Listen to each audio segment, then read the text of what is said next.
An anxious, preoccupied attachment style, they can never say no because God forbid they would offend somebody else. So they find themselves always, doing things that they don't want to do. If you want to live like you matter, ditch the pills, look great, and feel freaking amazing, you're in the right place. I'm Dr. Wendy Trudeau. I'm Dr. Ed Levitan. Welcome to the 5 Journeys podcast, where we empower you to live a vibrant and healthy life by optimizing your structural, chemical, emotional, social, and spiritual lives. Hang on to your hats.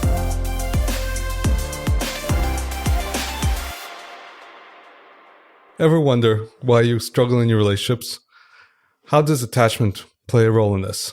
In this episode, you'll learn that and much more.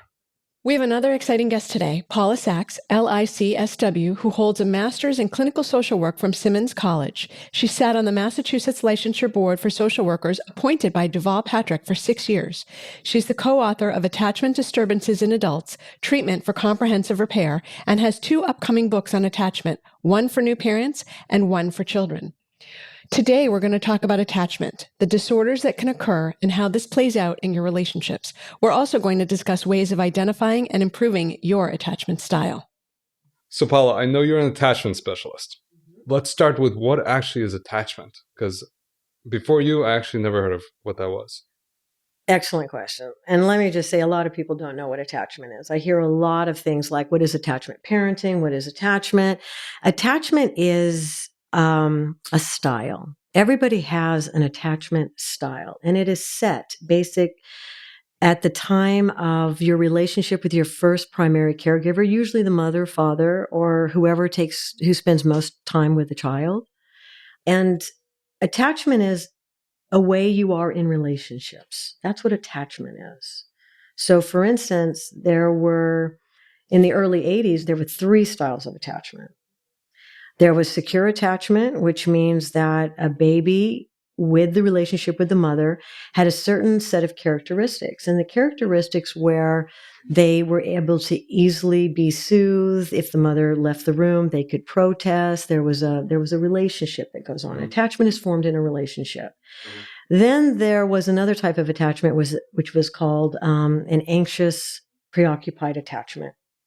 And what we saw was a relationship with the mother or the father or a primary caregiver where the child could not be soothed. They would be very much throw themselves on the ground, would have temper tantrums. They were very clingy and needy with the mother. There was all these characteristics. And then there was a third type of attachment, which was called avoidant.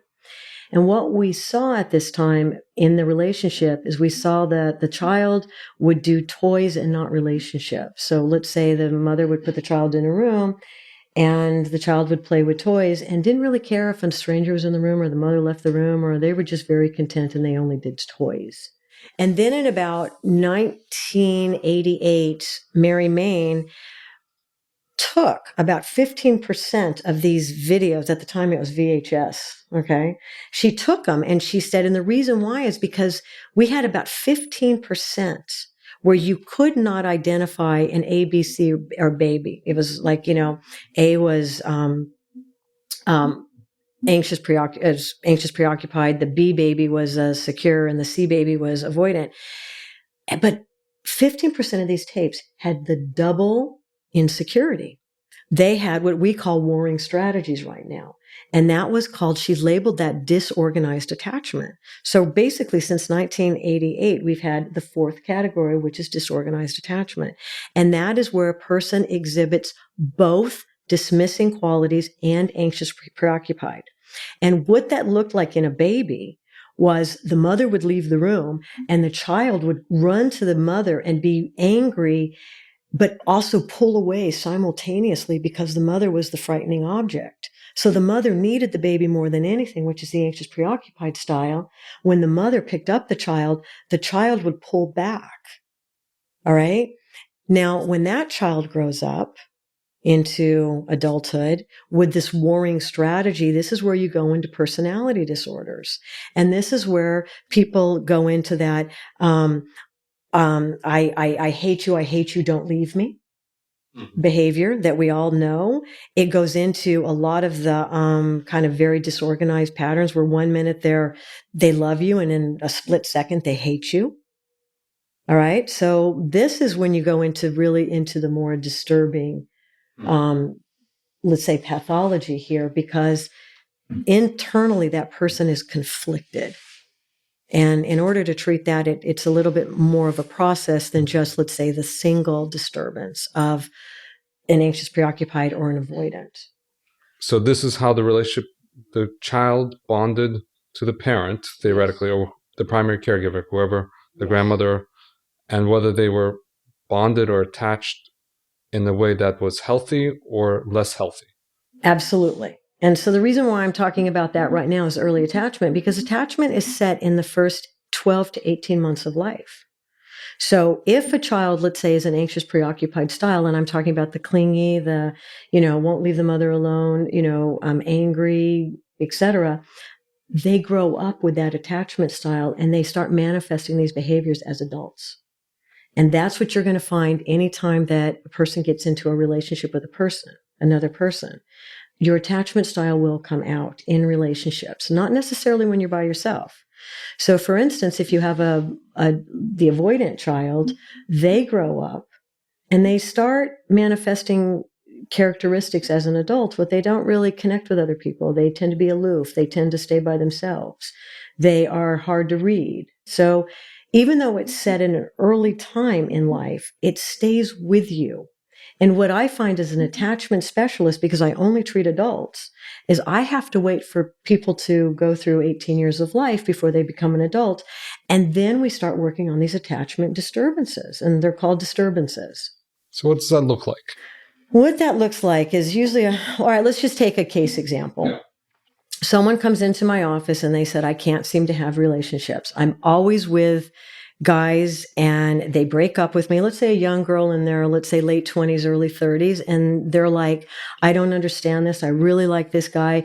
But for some reason, I always attract guys that are very aloof and they don't respond to me. And she starts always second guessing herself, and it starts to erode on her behavior. She doesn't understand that her needy and clinginess is pushing him further away. So that's what it looks like. It looks like that every time this person goes into a relationship, these kind of patterns are going to start playing out over and over. So you're your own worst enemy. In a lot of ways you are, because we do talk about opposites attract. So most of the time what I see is I will see someone with an anxious, preoccupied attachment style who's dating an avoidant style. And the reason why they attract is because each one possesses a little too much of what the other one lacks. All right. So the anxious, preoccupied style, they tend to be very giving and very generous and always, I'll do anything. If you ask someone where they want to go to dinner, they say, I don't care. Where do you want to go to dinner? Because they're more interested in your happiness than their own. And if you ask an avoidant style where they want to go to dinner, they're interested in where they want to go. So they have no problem telling you right up front. So it works. It's a match. So you have to understand the very beginning that works fabulously until the avoidant style kind of does what they do, which is they don't really do feelings and emotions and thinking about the other person, right? Because they think about themselves. They're a little island onto their own. And the anxious, preoccupied style who constantly gives, and we all know these type of people in our lives. They're the caregivers. They're the ones that are always there. They're actually so nice that you start finding yourself kind of pulling away because you feel you're being a little bit manipulated. And they have anxious, preoccupied style. Where they always get into trouble is they don't know that you can be kind because they always tip over into self-sacrifice. And anytime you tip over into self-sacrifice, you're walking into guilt and resentment. Well, you enter into a pathology at that point, as opposed to a healthy balance and dynamic. That's the moment where you've crossed the line. Yes. And an anxious, preoccupied attachment style, to them, boundaries that means that you don't like me. Or what do you mean no? They can never say no because God forbid they would offend somebody else. So they find themselves always, doing things that they don't want to do. So how many of us are actually secure? Oh, did you say us in the secure realm? Right, As if us. you're secure Well, and exactly. how many of you are in the world? Is that what you're asking? All of us, the royal we. The royal we. All right. Well, let me just say there are, depending on good news or bad news, however you want to hear this, 2/3 of the population are probably secure. Wow. That's shocking. I would not have guessed that. Okay. And then probably 1/3 is probably going to be more on your insecure. Different countries are going to have different little ratios. Okay. But I would say for where we are, that's what you would see. But also keep in mind, this isn't just black and white. It's a spectrum of how much of attachment disturbance you have. All right. So, you might have a little bit of a problem where, you're secure, but you have anxious, preoccupied style. You tend to lean that way, but you're still basically secure, but you will get triggered. And when you get triggered, that anxious, preoccupied style will come out. And then you have your straight up insecure attachment where you are very insecurely attached. And the goal is to move you from insecure into the secure range. So you just said that they're set at 12 to 18 months. So what do you do? How is attachment work different than, let's say, conventional therapy? Just so people understand what is the difference, because you're licensed as a therapist. Mm-hmm. So what's the difference? Well, I think what the difference is, there's all different types of therapies out there, and it matches, and all of them are very good depending on what you're treating. All right. So if you have a thought disturbance, CBT is probably the way to go. Cognitive behavior therapy. All right. What they do is they're kind of more into, they help a lot of people with anxiety and depression. That treatment is very good because what happens is with CBT, cognitive behavior therapy, is they look at the automatic belief systems in your mind because your thoughts create your feelings dictate your behavior. So they're very good at tracking that. We have mentalization, which is some visualization hypnosis, which actually helps more with the structural, chronic self-esteem problems, chronic self-development, confidence. All right. We have psychodynamic, which is talk therapy, which you kind of get it out. There's all different types of therapies. Conversion disorder used to be around. They've changed that now. And so things get popular at times and things go, but there's certain treatments that you want to deal with. When you would come to an attachment specialist is when you have relationships difficulties. One of the things that we work with as attachment specialists is the disturbances.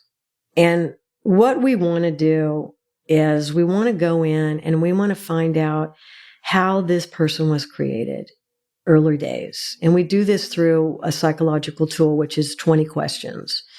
And you give this test. You have to be certified to give this test, but you have to give this interview because these questions are meant to evoke your attachment style. And we cannot assess it behaviorally anymore. So now, because it wouldn't work, what happens in this hour interview that I would give somebody is I'm assessing the mind, the way the mind is processing what I'm asking for. Because if I ask, let's say, a question and someone gives me back a very short answer or blows me off or says, oh, la-di-da. Oh, that's the way it always is. Or, what do you want me to say? Well, that's telling me, based on their mind, how they're processing this interview, because this is an interview as a relationship. All right. If I ask somebody, give me an example of such and such, and I'm chasing their thoughts all around the room, and I have no idea what the question was in the very beginning because we're lost on tangents. Well, that's telling me I'm sitting with an anxious, preoccupied mind. And the other one's telling you you're with a dismissive mind? I'm with a dismissive, because dismissive dismissive styles use very few words. They have canned responses. They don't collaborate. All right. An anxious, preoccupied style, they're trying to collaborate with me, but the style is leading them all over the place because their mind is it's too fragmented. All right. If I'm sitting with someone, so for instance, what I'm listening for is I'm listening for quality. Are you giving me what I'm asking for? I'm listening for quantity, just exactly like what I just said. Is it too little? Is it too much? And so I'm listening for the way your mind is answering these questions because this plays out in relationships because you're having a relationship with me and I'm pulling for information. So, and you probably know this if anybody's been in a relationship and you're having a fight and all of a sudden you're talking about something that happened last night and you're both discussing it. And all of a sudden one person says, "And do you remember what you said to me 5 years ago?" I still haven't gotten over that. Well, that is what we call the past is invading the present.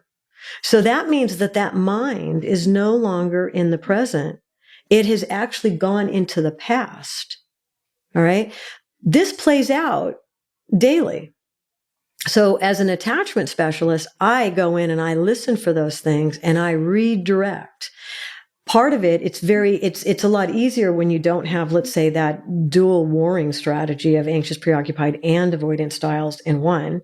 So if I'm sitting with an avoidant style, what I want to do, or a dismissive style as an adult, I want to always focus them on the other person's feelings because that's what's missing. They deactivated their attachment style very early. The minute they get into a relationship, they deactivated their style. And then they don't ever get hurt. So that's why they're always aloof. Girls always make excuses for guys. And I always find this so fascinating because I'm like, if you find yourself making excuses for a guy, you have to look about what you're doing because guys are very direct. They're taught to go after what they want.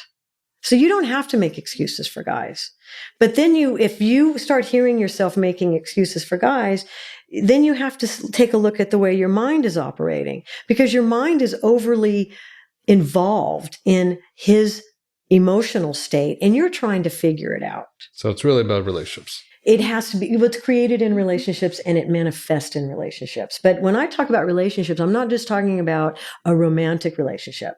Okay. I'm talking about a mother-child relationship. We know what the 5 primary conditions are to have secure attachment raising a child.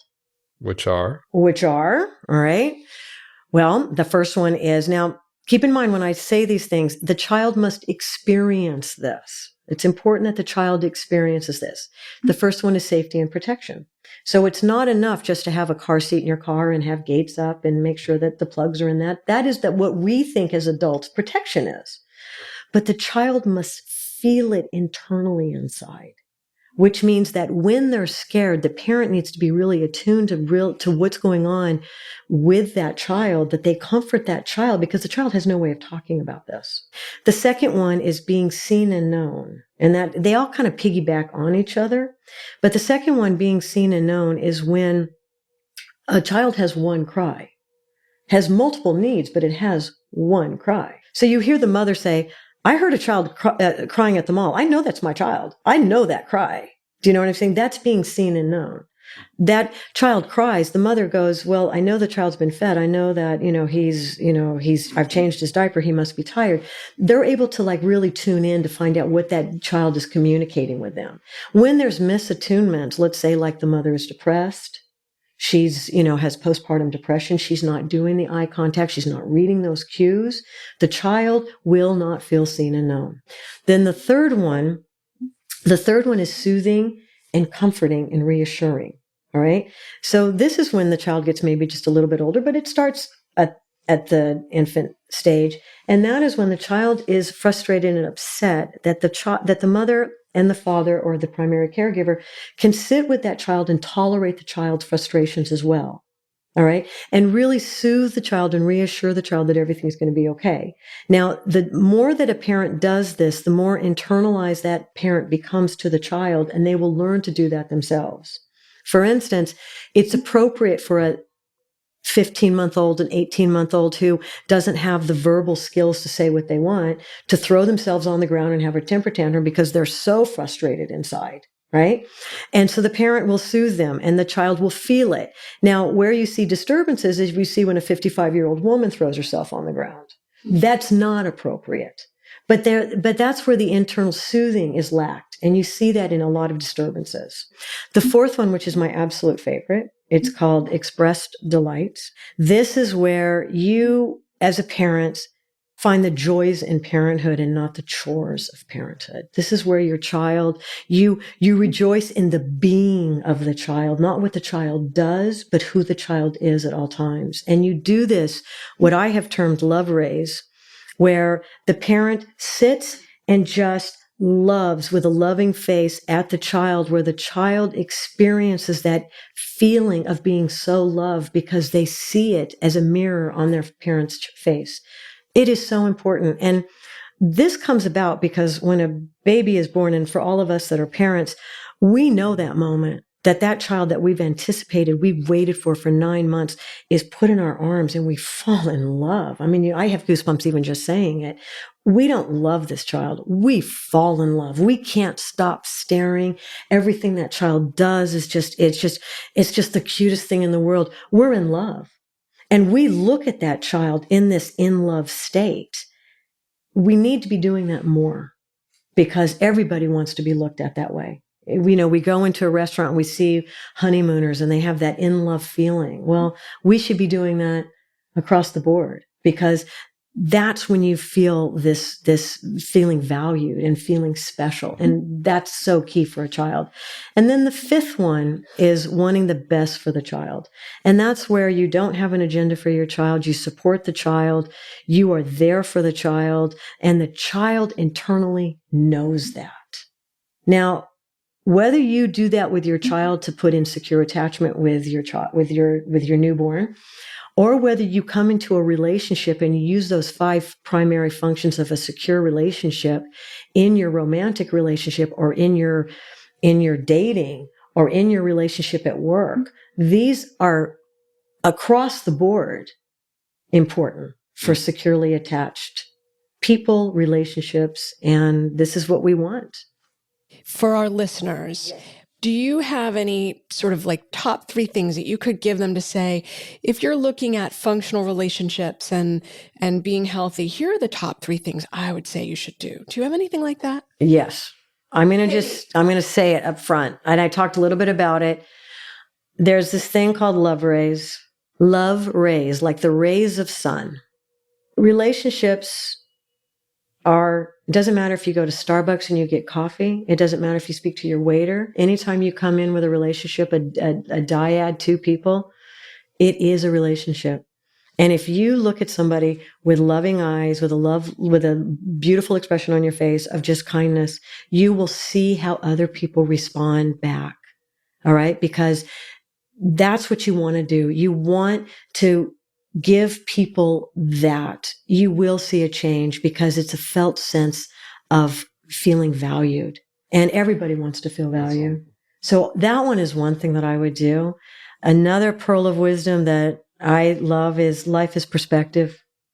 Pay attention to how you see the world, because how you see the world is a thought, and that will create the feeling that you have with the world or people, and that will be your behavior.